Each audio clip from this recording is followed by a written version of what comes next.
Sobat Interest 043, selamat datang di Popeye, Podcast KPPN Palangkaraya. Podcast ini dibuat untuk menyampaikan informasi seputar APBN juga terkait dengan proses bisnis pelaksanaan anggaran di lingkup KPPN Palangkaraya yang ditujukan secara khusus kepada Satker Mitra KPPN Palangkaraya dan tentunya masyarakat luas. Bersama dengan saya, pada episode kali ini, Vinesia Timisela selaku pemandu acara, kita akan ngobrol santai terkait dengan penyaluran dana desa. Pada kesempatan kali ini, sudah hadir bersama kita, Kepala Seksi Bank KPPN Palangkaraya, Bapak Adityo Mahardiko. Selamat datang Bapak, selamat pagi. Pagi Mbak Vini. Gimana kabarnya hari ini Pak? Baik, Alhamdulillah. Iya, sehat ya Pak ya? Sehat, Alhamdulillah. Iya. Karena saat ini di KPPN Palangkaraya yang tentunya di Kalimantan Tengah ya Pak, ini cuacanya sedang agak-agak kadang panas, kadang hujan, jadi banyak juga rekan-rekan yang sakit dan syukurnya kita di kesempatan kali ini bisa berkesempatan untuk mengadakan podcast bersama Bapak Adityo dalam kondisi yang sehat. Iya, Pak Adit, mungkin untuk membuka podcast kita hari ini, kalau untuk masyarakat tentunya sudah familiar dengan dana desa Pak, tapi mungkin tidak semuanya tahu secara spesifik dana desa itu seperti apa. Mungkin boleh dijelaskan secara singkat Pak, dana desa itu apa sih sebenarnya? Baik Mbak Vini, terima kasih atas pertanyaannya.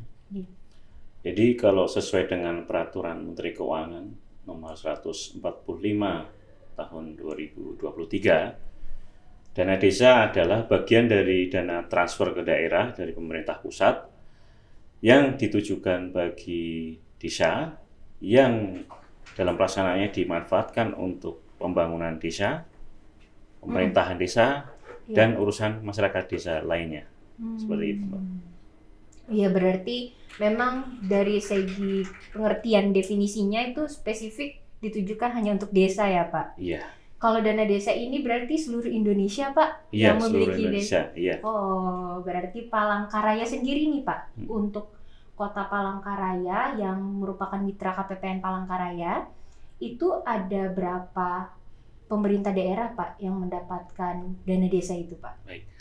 Kalau untuk pemerintah daerah mitra kerja KPPN Palangkaraya itu ada 3 pemerintah kabupaten yang mendapatkan, yaitu Kabupaten Kapuas, Kabupaten Gunung Mas, dan Kabupaten Pulang Pisau.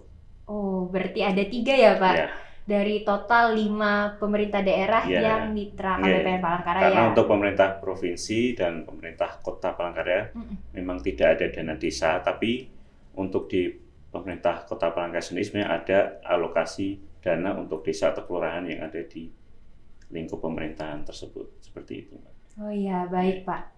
Kalau begitu untuk dana desa ini sendiri sebenarnya sudah berjalan berapa tahun sih Pak disalurkan oleh pemerintah pusat ke daerah-daerah Pak?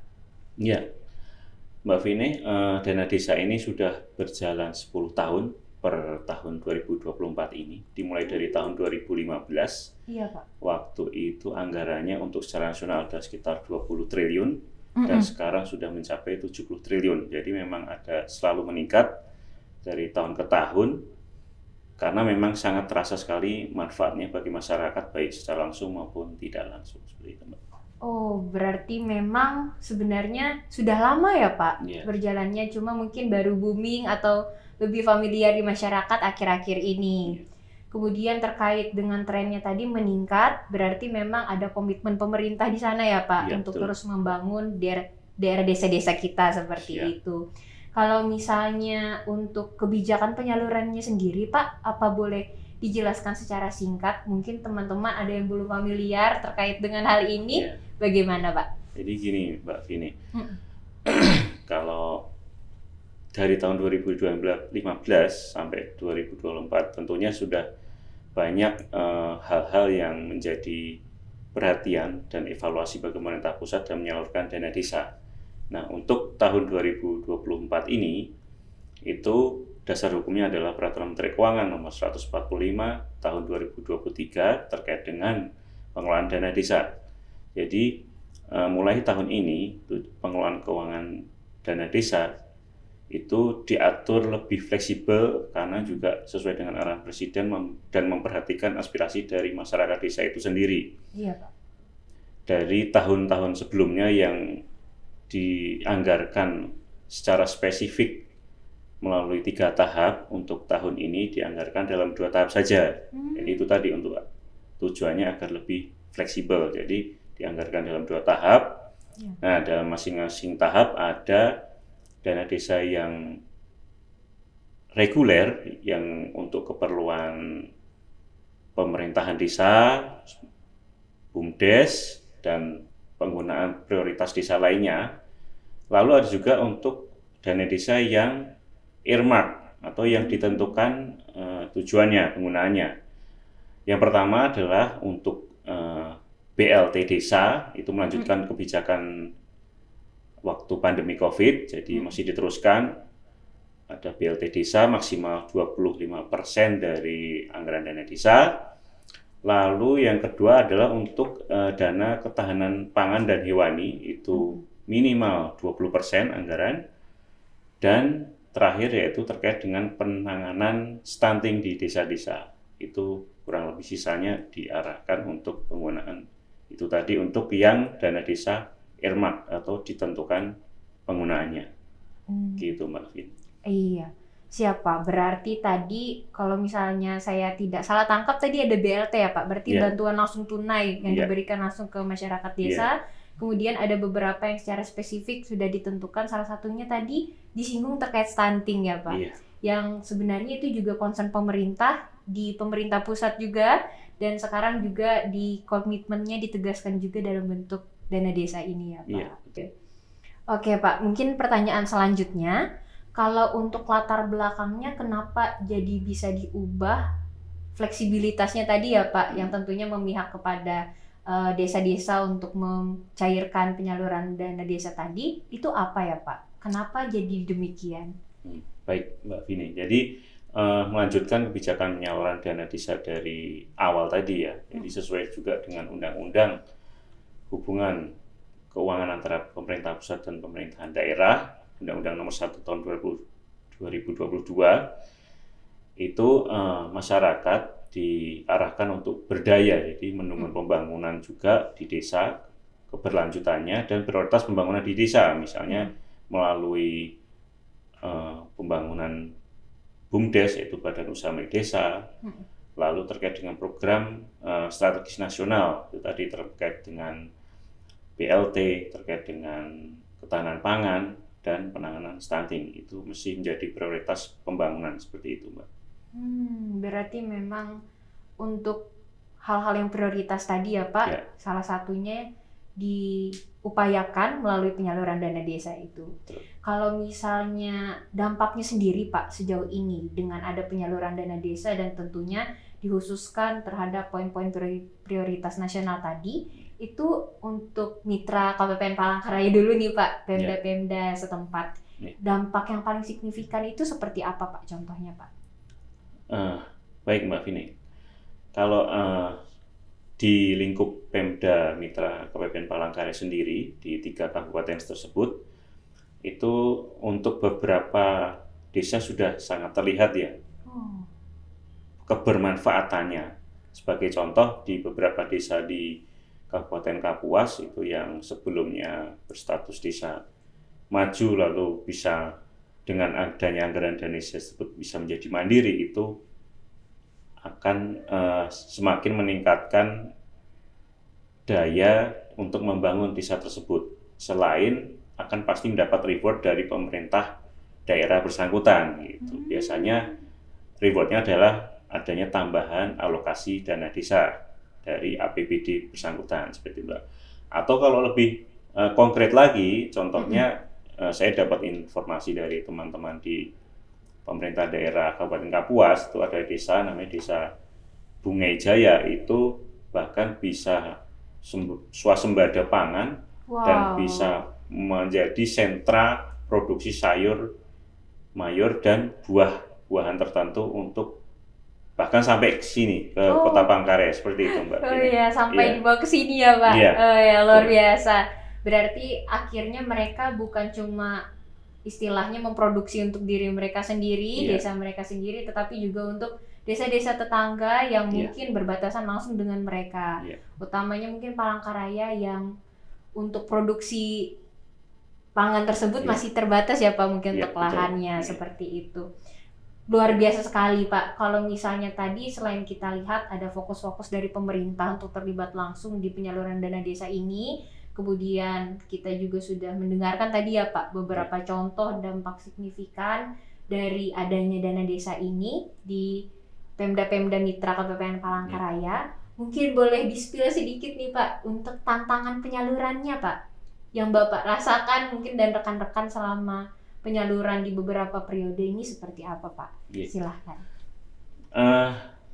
Kalau terkait dengan tantangan penyaluran, sebenarnya ini kembali ke masing-masing pemerintah desa ya Mbak ya, dan pemerintah daerah kabupaten bersangkutan. Jadi sebenarnya kalau sebagaimana amanat undang-undang tadi bahwa dana desa adalah dana yang ditujukan untuk pembangunan desa, seharusnya dengan adanya dana desa ini bisa membantu meningkatkan taraf hidup di desa tersebut, seperti itu, bisa mengurangi tingkat kemiskinan, meningkatkan pertumbuhan ekonomi masyarakatnya dan sebagainya, seperti itu. Untuk tantangan yang lebih spesifik, memang kalau di Pemda Mitra KPPN Palangkaraya itu hampir tidak ada ya Mbak ya. Jadi memang sesuai dengan ketentuan semua, sesuai prosedur, tidak ada yang gagal salur dana desanya bahkan. Luar biasa. Jadi memang cukup baik kalau di Pemda Mitra KPPN Palangkaraya seperti itu. Oh, berarti memang semuanya sudah berjalan sesuai SOP ya Pak, dan Iya. penyalurannya sudah dilaksanakan dengan tepat waktu. Iya.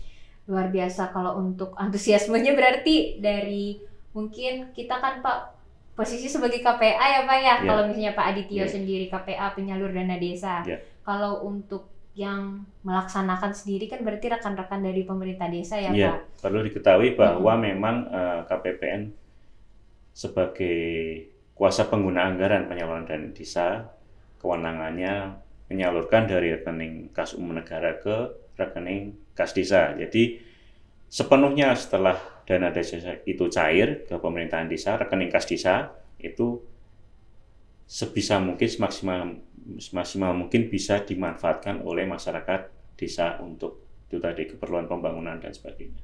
Oh, berarti memang sepenuhnya dikelola oleh Desa. desa. Iya. Iya. Berarti memang untuk hal ini diharapkan bisa dioptimalkan ya Pak Betul. untuk membangun desa-desa mereka Iya. sendiri Iya. dan utamanya menyejahterakan masyarakat desa. Iya. Iya, kalau dari Pak Adit sendiri gimana nih Pak harapannya sebagai KPA penyalur?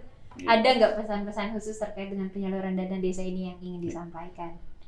Pertama-tama kami tentu berharap dengan penyaluran dana desa ini kepada baik itu pemerintahan desa, perangkat desa maupun teman-teman di pemerintah kabupaten Mitra Palangkaraya itu tetap dapat menyalurkan dana desa sesuai dengan ketentuan dan batas waktunya agar tidak terjadi gagal salur seperti di Pemda di KPPN lain itu ada Mbak seperti itu. Nah tapi di sini alhamdulillah tidak ada yang gagal salur. Lalu harapannya penggunaannya itu juga seoptimal mungkin untuk keperluan masyarakat desa, baik untuk keperluan pemerintahan itu sendiri maupun pembangunan masyarakat desa. Jadi antara pemerintahan desa dengan masyarakat desa itu berkolaborasi dalam membangun desanya, seperti itu. Karena apa? Kita tujuan pemerintah pusat adalah dengan adanya dana desa ini nantinya seharusnya dapat dipastikan bahwa peningkatan anggaran dana desa setiap tahunnya tadi sejalan dengan peningkatan indikator yang ada, misalnya terkait dengan pertumbuhan ekonomi, indeks pembangunan manusia, dan sebagainya. Jadi seharusnya anggaran dana desa dapat dimanfaatkan oleh masyarakat desa dalam membangun desanya. Seperti itu, Mbak. Iya, terima kasih banyak Pak. Berarti memang akhirnya dana desa ini diharapkan dapat menjadi tools ya Pak, alat yang istilahnya bisa digunakan secara baik bebas ataupun tidak tadi Iya, apa sesuai tujuannya oleh desa Iya. untuk menyelesaikan masalah-masalah mereka mungkin Betul, Pak yang masih iya. belum terselesaikan, Iya. dan utamanya membangun mereka jadi masyarakat desa yang lebih sejahtera Betul seperti sekali. itu. Siap. Ya luar biasa, tadi sudah kita dengarkan bersama penjelasan singkat yang mungkin nggak cukup ya Pak dibahas di sesi ini aja. Ya mungkin bisa kita atur lagi di sesi-sesi berikutnya, tapi izinkan saya untuk menarik kesimpulan dari sesi pembahasan penyaluran dana desa kali ini, yaitu dana desa adalah bagian dari transfer ke daerah yang diperuntukkan bagi dana desa dengan tujuan untuk mendukung pendanaan penyelenggaraan pemerintah, pelaksanaan pembangunan, pemberdayaan masyarakat, dan tentunya urusan kemasyarakatan itu sendiri. Penyaluran dana desa ini merupakan bagian penting untuk mewujudkan pembangunan dan kesejahteraan masyarakat desa di seluruh Indonesia. Terima kasih Pak Adityo untuk kesempatannya Sama-sama, hari ini Mbak Vin. membersamai kita di acara Popeye, podcast KPPN Palangkaraya edisi penyaluran dana desa. Dan perlu juga kami sampaikan ini untuk Bapak Ibu Satker dan juga para pendengar podcast Popeye KPPN Palangkaraya, bahwasannya KPPN Palangkaraya berkomitmen penuh untuk membangun zona integritas WBK-WBBM dan semua layanan yang ada di KPPN Palangkaraya tidak dipungut biaya sama sekali atau Rp0. Akhir kata, saya Vinesia Timisela dan narasumber kita hari ini Adityo Mahardiko. pamit undur diri. Mohon maaf atas kesalah kata dan lain-lain. Ditunggu episode Popeye selanjutnya. Sampai jumpa.